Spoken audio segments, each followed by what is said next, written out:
All right, I see our numbers going up steadily. So let's get started. Hi there, everyone. Good morning, good afternoon, good evening. My name is Amanda Entrikin. I am your moderator for today. I'm with Habitat for Humanity International based in the Washington, D.C. office, and we're very excited to have you all joining us today for Future of Human Health, How Climate Change and the Built Environment Are Impacting Well-Being. This is the first breakout session of the Europe Housing Forum on the global track, and I'm very excited to have you all joining us today. We are discussing the interconnections of climate change, the built environment, and human health, and I'm joined by my esteemed panelists here, who are bringing a wealth of experience from around the world to share with us their views on the underlying issues at the heart of our discussion today. We have Antony Bielewicz, Country Program Director for Poland at the European Climate Foundation, Sumeda Malavia, Manager of the Energy Program at WRI, the World Resources Institute, Joni Jaakkola, Director of the Center for Environmental and Respiratory Health Research, University of Oulu, Finland, and Eduardo Concari Coppola, Buildings Policy Coordinator at Climate Action Network Europe. Thank you all for being with us today. The climate crisis is exacerbating threats to human health and human settlements, and in turn, I messed that up. It's exacerbating threats to human settlements and in turn, human health. Intensifying heat waves, flooding, drought, and degraded air quality are challenges that must be met in how we live and how we design for our future cities and communities. Today, we are meeting on the tails of COP26 negotiations, which, while fraught with ups and downs, as we have all seen, have resulted in new commitments for governments around the world, notably for the first time mentioning cutting of the use of fossil fuels as important means of ensuring we don't go above 1.5 degrees of warming. It's significant in that there's increasing recognition that the built environment is responsible for warming around the world, including everything from construction of our housing to how we warm, cool, and use our housing and the buildings we reside in. The ways in which we build our cities and our homes is having an impact on our future and where we're going to live. I've asked our panelists today to dig into how they are perceiving the impact of the built environment on human health as the impacts of climate change quickly evolve to be more visible threats to humanity. We won't only focus on the negative, we're going to also conclude with some reflections on opportunities for action to positively impact humanity through the built environment in light of our changing climate. So first, our first question. Sumeda is going to start us off by answering, how do you see climate change impacting human health in the near future? And what are the greatest hurdles to adapting our built environments to support human health in light of expanding climate threats? Sumeda, you have 5 minutes. Great. Thanks, Amanda. Thanks for inviting me to this forum. And I think we are talking about a very important topic here.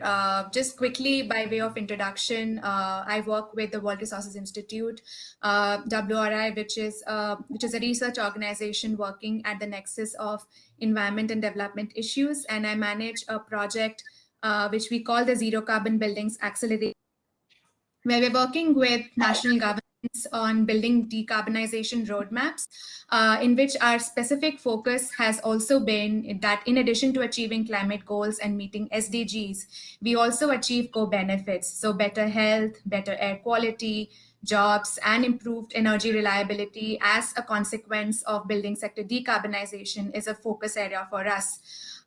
We need to talk about the built environment because we are spending 90% of our time in buildings, and we need to plan for more resilient buildings because 68% of the world's population will be living in buildings by 2050. And if we look at the specific climate impacts, I will focus on extreme heat, including on high humidity, which has become a new worry for hot countries, including the one where I live in India. According to a recent study that IASA had conducted, there are about 1.8 to 4.1 billion people who are exposed to heat stress in their homes across the global south. And within this range, we're talking about 1 billion people who do not have access to electricity. So we are looking at a very significant gap in access to cooling. And even if we say that, this kind of hot temperature or heat stress is something that communities will acclimatize to, there is enough evidence to suggest that acclimatization does happen in local hot climates, but all persons are negatively affected by temperatures in extremes and in local climatologies. So the lack of access to cooling is also linked to the sort of it's sort of linked with the impact on SDG 7 goals on energy poverty. So we're not just talking about how climate change is impacting human health, but how this is linked to developmental outcomes on ground as well. The same EASA study has also, suggested that the energy demand which will be needed to meet this sort of lack of cooling or meeting this cooling access gap is about 786 terawatt hours per year, which is huge, and we're talking about 75% of this demand coming only from India, Africa, and East Asia. So clearly we are looking at significant impacts, especially on human health, human mortality from lack of access to cooling. And responding to the second part of your question on the biggest challenges in the built environment, especially in the emerging economies, the pace of urban growth has been extremely fast, and achieving any kind of outcomes on ground has been challenging. But what is interesting to note that technology availability is not a challenge anymore. The first hurdle that we face is linked to how our societies are organized.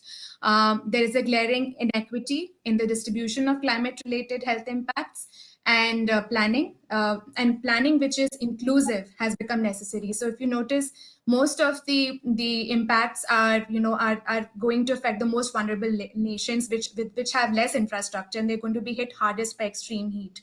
The second sort of hurdle is the lack of integration, the significant gap in the policy intent and outcomes on ground because of this lack of integration. Adapting buildings to climate change requires developing a culture of risk and improving resilience beyond regulations. It needs to be interconnected with disaster management. Building codes need to go in tandem with urban planning and risk management on ground, which is clearly not happening currently.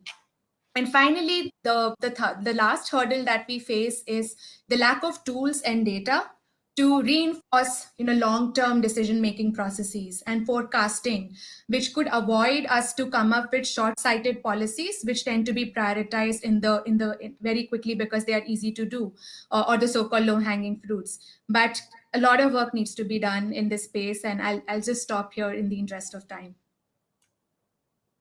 So much, Sumeda. Really valuable inputs. Anthony, please.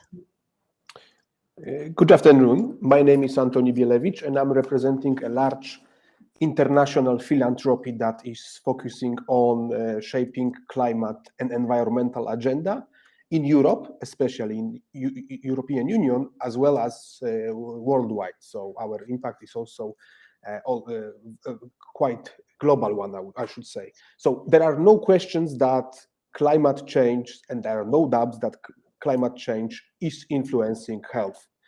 Sumeda mentioned about heat waves and humidity influencing newborn babies, elders, droughts that are limiting access to food and water, or dynamic spread of highly contagious diseases. That's a challenge that we have in Poland. We are a Central European country, but we are suffering more and more from infection from specific tropical diseases. That's gonna grow.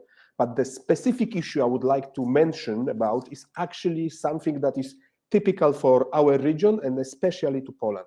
So in the country I come from, so Poland, one of the most important side effects of high dependency on fossil fuels is actually poor air quality. Believe it or not, but in a country of 36 million of residents, 40 to 50,000 people dies prematurely each year because of air quality, and mostly because severe respiratory diseases and some specific form of lung cancer, which is actually caused by poor air quality. and it's caused mostly not by large-scale industry. So we are not talking about, chemical plants, for instance. It's not caused to that extent by transport. We are a large importer of second-hand cars, and average age of passenger car in Poland is 17 years. So we are driving really old cars, but it's not that. It's mostly caused by small in-house fossil fuel boilers, mostly installed in single-family homes. We have like around 5 million of single-family homes located all over the country, and like 80% of them is heated with either coal or wood, or in the worst cases, even the trash. So burning those materials, burning those fuels, create enormous air pollution that influence our health. And what is even more important and worse is that actually those boilers are installed in a very poorly insulated single-family homes. Some of them don't even have proper insulation or proper windows at all. So we are talking about situation in which we are burning a poor quality fossil fuels or even trash in houses that aren't insulated. So basically the most important challenge that we are facing here in Poland is actually to remove those poor quality boilers and replace them with other technologies, for instance, heat pumps, or other heating models, for instance, connection to district heating networks, or actually in addition to improvement of air quality, so insulation of those buildings, replacement of old windows, and of course replacement and some changes to the architecture. And right now in Poland there is a very massive governmental support scheme, governmental program focusing on replacement of coal boilers and improvement of energy efficiency of small scale buildings. The scale of that program is actually the overall amount of that program is 26 billion euros to be spent within 10 years. So it's massive. But we are talking about like 80% out of 5 million houses and 80% out of 5 million coal and fossil fuel boilers. So enormous challenge, and of course significant impact on climate change, because if we compare numbers of CO2 and other greenhouse gases emissions produced by those coal boilers, we are talking about something which is equivalent of a large scale power plant, coal-fired power plant of a capacity of 1 gigawatts or 1 gigawatts, 200 kilowatts. Thank you. Thank you so much, Antony, for your views from Poland. It's such a significant story there, and fascinating to learn about as it contributes to climate change for Poland and also the region. Yoni, please. Thank you for the kind invitation to this interesting workshop. First, about the effects of climate change on health. Direct and indirect health effects of climate change constitute the most important public health threat of this century. So direct effects are mediated by increasing temperature and frequency of heat waves, increasing amount of droughts, flooding, rise of sea level, increasing frequency of wildfires, and some other extreme weather events. And these direct exposures will increase morbidity and mortality, especially from cardiopulmonary diseases. But also they may increase accidents, influence mental health, and even induce self-destructive behavior. But however, there are indirect effects mediated on one hand by changes in the ecosystem or in societies or socioeconomic conditions. And ecosystem changes include increase in air pollution, the amount of allergens, availability of fresh water, food, and nutrition, and increase in infectious disease agents. The spectrum of potential health effects of these type of exposures is broad, from allergic responses to infectious and non-infectious diseases. And finally, the indirect socioeconomic mediators include migration, damage to infrastructures and health services, economic effects, loss of productivity, and even increase in conflicts and eventually wars. And although the last link is not so obvious, in the worst scenario, this may even have the greatest health impacts in the mankind, including the built environment. So from the perspective of human settlements and housing, so built environment, especially housing, of course, offers protection against extreme weather events and natural disasters, as well as other environmental factors. But besides offering protection from the environment, housing and human settlements are important contributors to greenhouse gases and climate change. There is an estimate that housing contributes from 30 to 40% of the total greenhouse gases. And these emissions can be divided into building phase and usage of buildings. And important phases include mining and industrial processes of building materials, which are very energy intensive and the largest contributors to the carbon dioxide emissions in the whole life cycle of housing. Transportation of building materials to construction sites is an important contributor. The actual construction contributes, but not so much as the two previous ones. And the occupation of buildings has a higher impact on carbon dioxide emissions due to large amount of energy required for lighting, cooking, heating, and cooling. And even waste recycling of building materials is important because it offers a great potential for reducing greenhouse gas emissions because of the production of new materials is so intensive from the climate perspective. So also occupant behavior influences the production of greenhouse gases. How we behave in indoor environments related to heating, ventilation, and so on are important factors to the contribution of housing and indoor environments. And so this also means that housing sector has a huge potential for climate change mitigation if we are able to reduce these increases in greenhouse gases.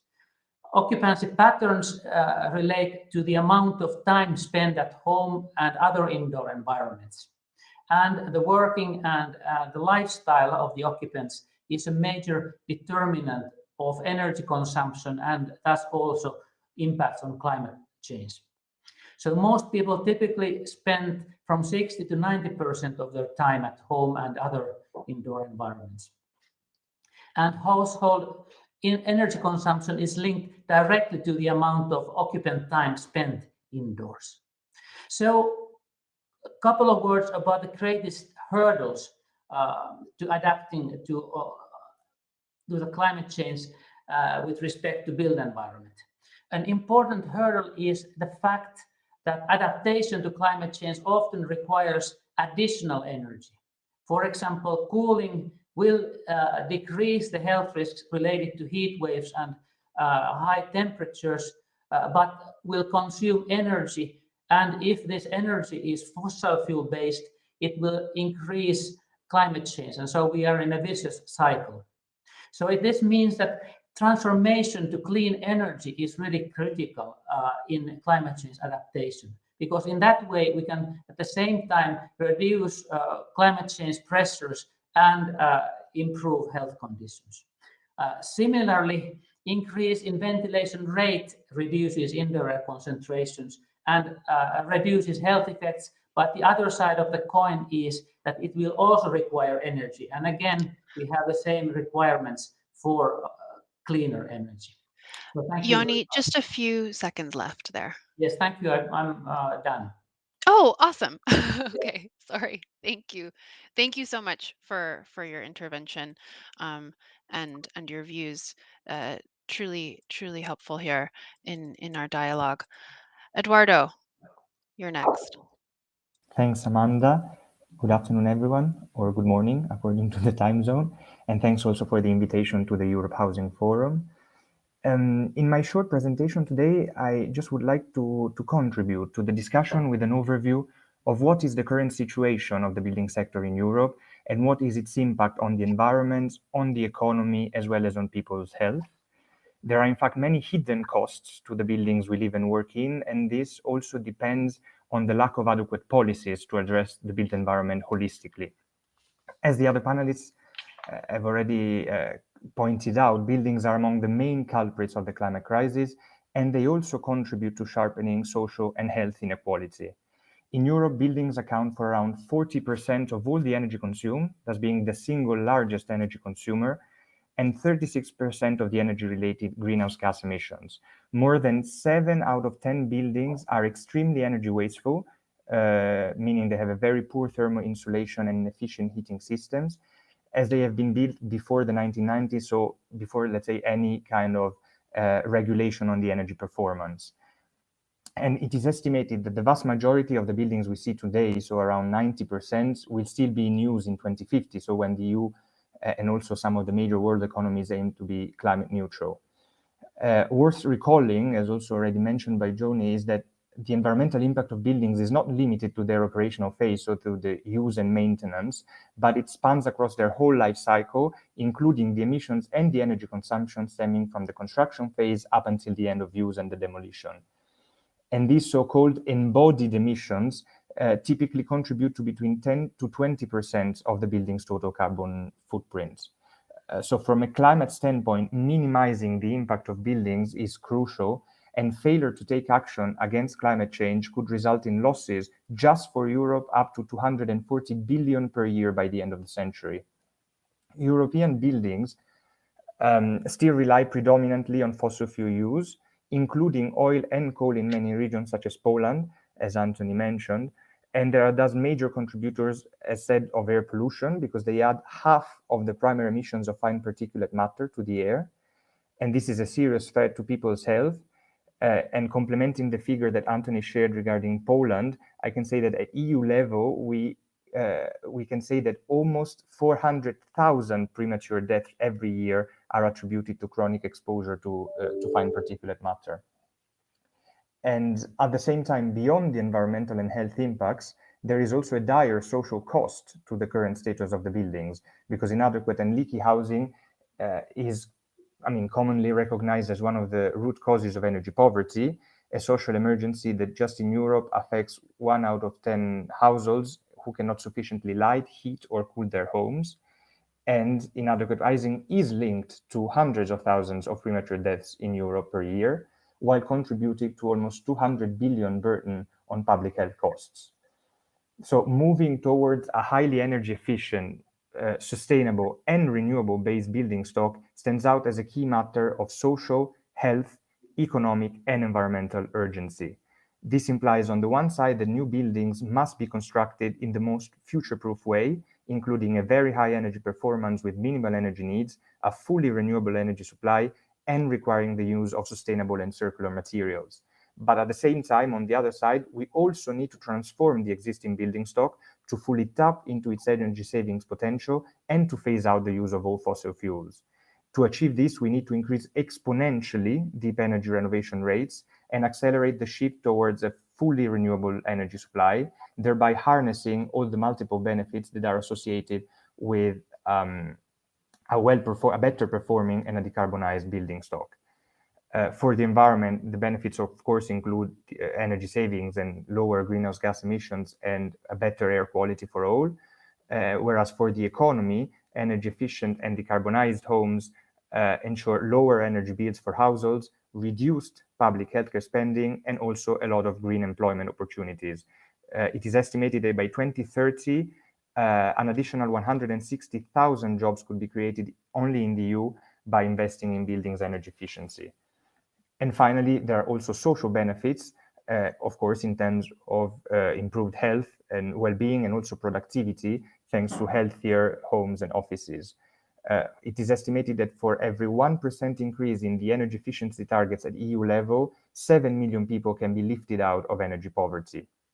And overall, the total amount of annual quantified benefits linked to improving Europe's buildings range between a conservative 65 billion to 291 billion euros. So I think that these numbers speak for themselves, and it is about time for the EU but not just for the EU, to step up its action to ensure that buildings deliver on their key role that they can and should play in the energy transition. Thank you. Thank you so much, everyone, for addressing and discussing the hurdles that you see from your perspective. I personally just learned a lot. Sumeda, you stressed heat stress as a major factor for us. You know, just speaking from the US, it's something that we've started to realize in our own right, kind of in an extreme way, with some events happening recently where many people died from being overexposed to surprising heat waves. The energy demand you mentioned to address cooling is going to be massive, especially in places like Asia and Africa. And the hurdles you listed were issues like planning that is inclusive is essential. Hurdles of lack of integration, of adaptation across codes, risk management, and so forth, and the lack of tools and data to reinforce long-term decision-making processes. Anthony, you gave us a view from the ground in Poland, and you really this view of just the impact that heating homes in Poland has. 80% of the 5 million homes having such a significant impact on increasing particulate matter that is resulting in unnecessary premature deaths, and the significant way in which change can be created by just addressing that issue. Yoni, I mean, you said it most eloquently. The effects of climate change on health constitute the greatest threat to public health of this century, and it can't be stressed more. We're seeing it more clearly every day. Um, you also noted that we spend so much of our time inside, and the hurdles you listed are that adaptation really requires additional energy. That really resonated for me. Cooling will decrease health risks, but increase energy consumption. And if it's fossil fuel based, then what are we doing? So transformation to clean energy is critical. Eduardo, you talked about the hidden costs to the buildings that we live and work in, a lack of adequate policies to address those. As a housing advocate, policy and systems change is where I get most excited about opportunity, and that 40% of all energy consumed is in housing. I thought it was really notable that you pointed out that the buildings we have now are the same buildings we're going to have in 2050. And adaptation, building of new, the future housing stock, the future built environment needs to be future proof, but also there's so much we need to do in terms of adaptation. So I want to turn now to the discussion, maybe a bit of a discussion. Um, on the greatest opportunities for action within the built environment in reducing emissions and adapting our changing climate. Where could we see the most hope and opportunity in the months, days, years ahead? And I'd like to start with Eduardo. Thanks again, Amanda. And I mean, we all know that we are at a very crucial moment for climate action. And speaking for the EU context, if we want to keep the 1.5 goal alive, we need to ensure that EU achieves climate neutrality as soon as possible, and in any case, no later than 2040. To reach this goal, the building sector is obvious cannot be left behind, but rather it should be central to any meaningful decarbonization pathway and strategy, first and foremost with a view to reduce its energy wastage. Our organization developed a few years ago a Paris Agreement compatible scenario proving the feasibility to achieve climate neutrality in the EU by 2040. And according to it, the EU's overall final energy demand needs to be halved by 2050. And the largest chunk of such reduction should happen in buildings because they show the highest potential, and in particular, the housing sector, the residential sector. Energy efficiency improvements are maximized through deep renovation of the building envelope to improve the thermal integrity and thus lower the energy needs and the size of the heating equipment needed. In this way, we can allow for a faster penetration and a better deployment of renewable energy of renewable heat technologies in buildings, such as renewable electricity to power heat pumps, solar thermal, or renewable district heating. But of course, no role whatsoever for full solutions such as hydrogen, which is a big topic at the moment in Europe.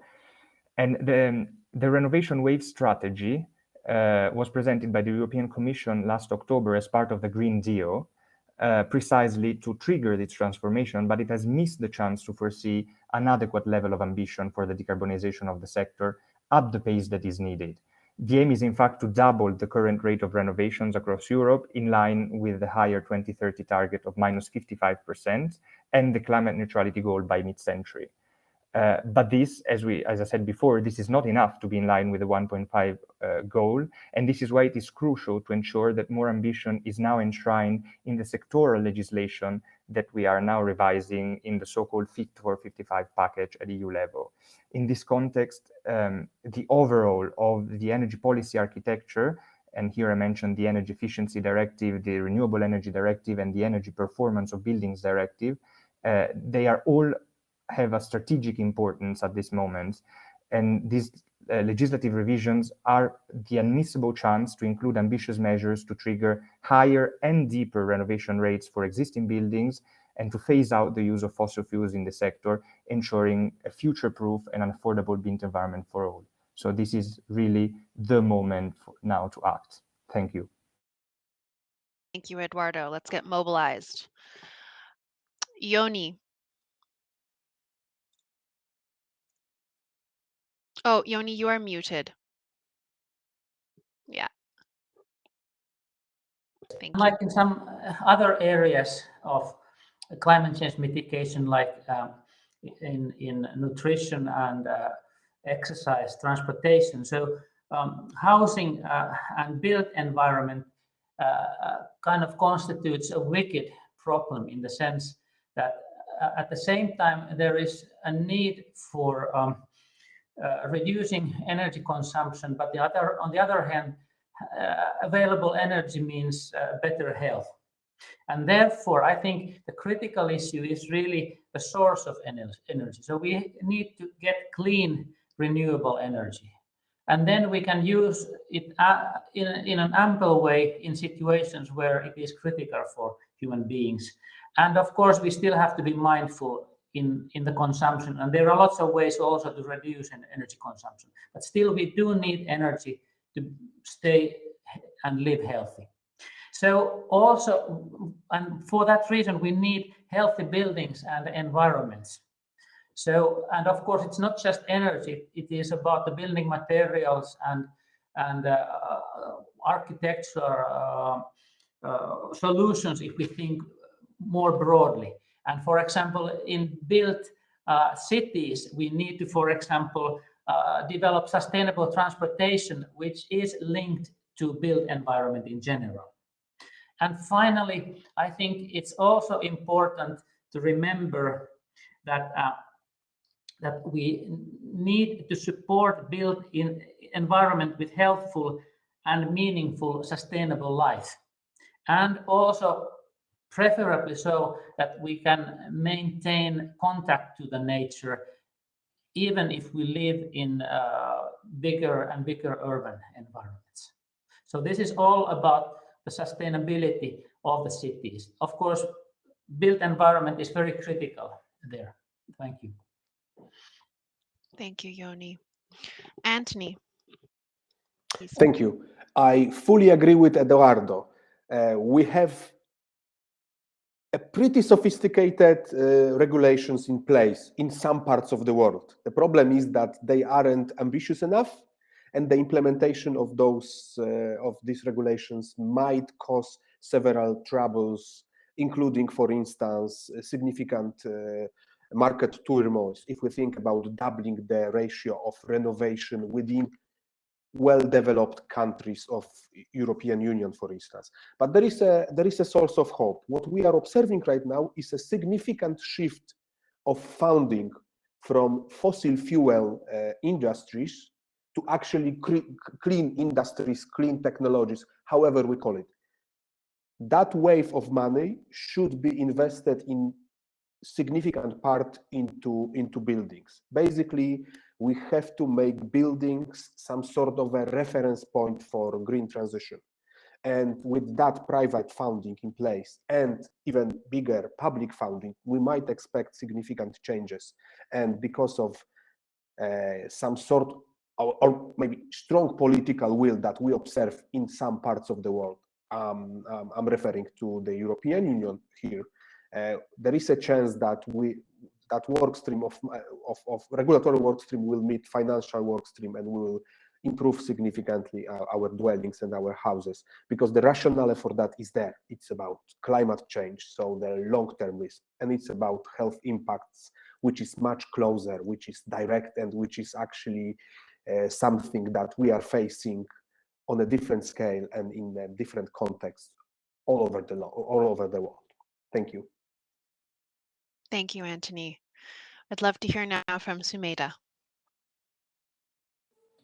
Thanks, and I completely agree with everyone here on the panel. And at the risk of repeating a couple of points, I think all of us on the panel agreed that there are opportunities in decarbonizing the building sector for benefit of the climate, both in adaptation and mitigation. So tremendous opportunities still remain in making buildings more efficient. I know that the EU has many regulations and performance standards for buildings, but in many emerging economies, building codes have been adopted, and they are a part of the national determined contributions, but their implementation is still very weak on ground. So and they are also not as strong as they should be. So I think there is always going to be this first fuel, this hidden fuel in building efficiency, which needs to be tapped into, and sort of building up to that and sort of doubling the impact of building efficiency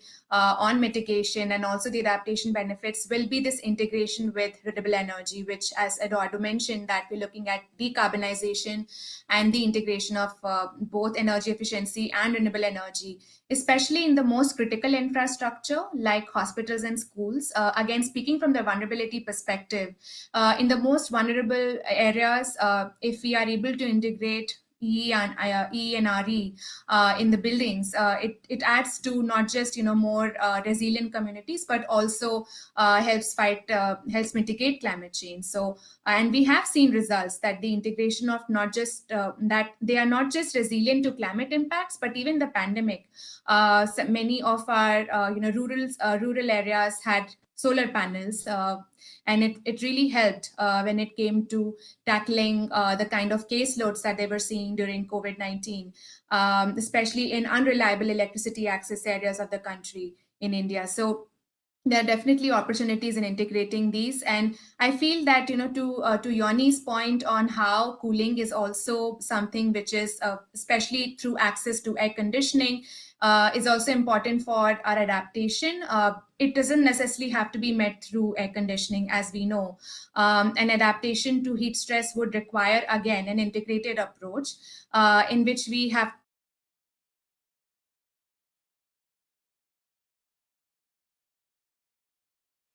between the different SDGs. Sorry, Sumeda, we lost you there for just a second. Sorry. So, I was just talking about the integration. Oh no, and we lost her completely. Okay, well, I think we got most of her remarks, and I think the whole panel for their really, really valuable remarks and discussion of opportunities. We do have one question in the chat, and it's directed to Anthony, but I wanna broaden it a little bit, and I think I'm capturing the question here.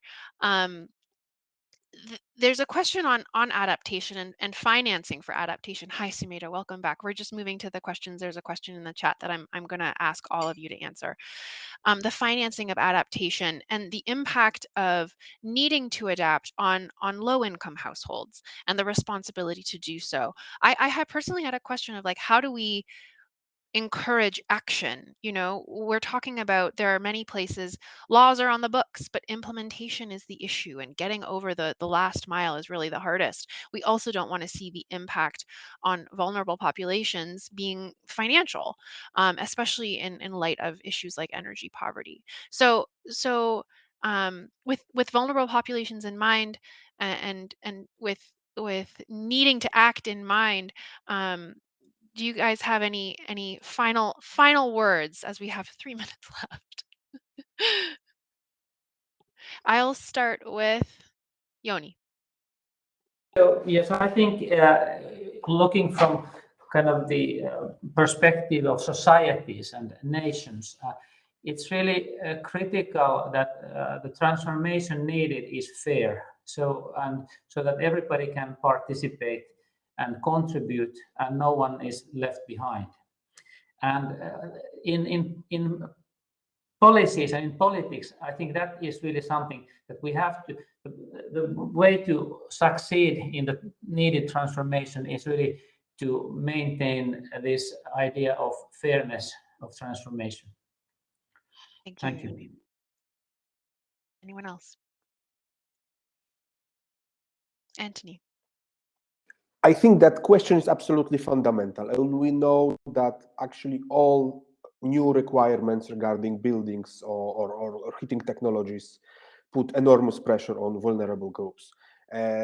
Public policies have to address that somehow. In case of the program I mentioned about, there is a separate work stream dedicated to energy poor households, which means that they can rely on much bigger subsidies, up to 90%, regarding the replacement of coal boilers or solid fuel coal boilers. But it's only a part of a solution. Definitely, it's not gonna stay there forever, because you can invest all money to replace only those installations and still be short of a budget.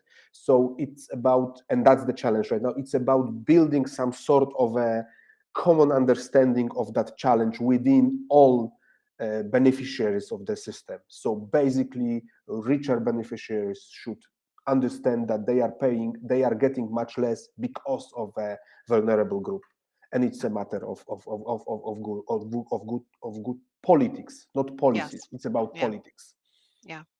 Eduardo, Sumeda, any closing Just statements on one that? quick point. sorry. Sorry, go ahead, Eduardo. No, please go ahead.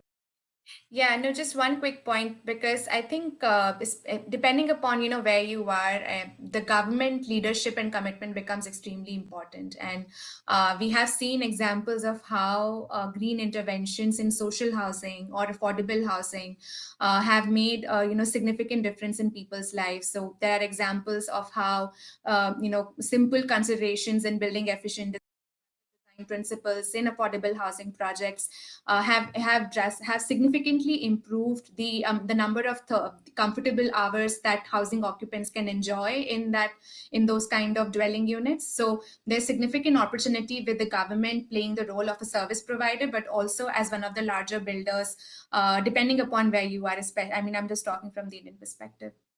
Yeah, that's super helpful. Thank you, Sumeda. Eduardo, close us out.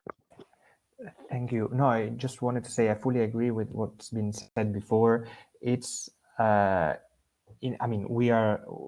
advocate for a just and fair transformation, and at the end of the day, it's also mainly a matter of political will, because we still witness, at least in Europe, but I guess it's the case for other parts of the world, huge subsidies being steered towards fossil fuel companies and fossil fuel projects, etc. Whereas all this, of course, needs to be completely ring fenced for the most vulnerable, to ensure that their housing is renovated, that they can switch to renewable heat and clean technologies.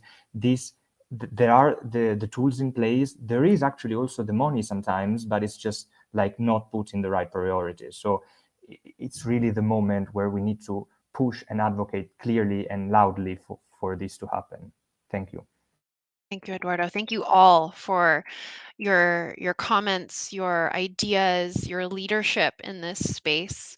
It's been an honor to be with you all today and to be kicking off the Europe Housing Forum with such valuable content. So I'm really grateful for your participation, your wise words.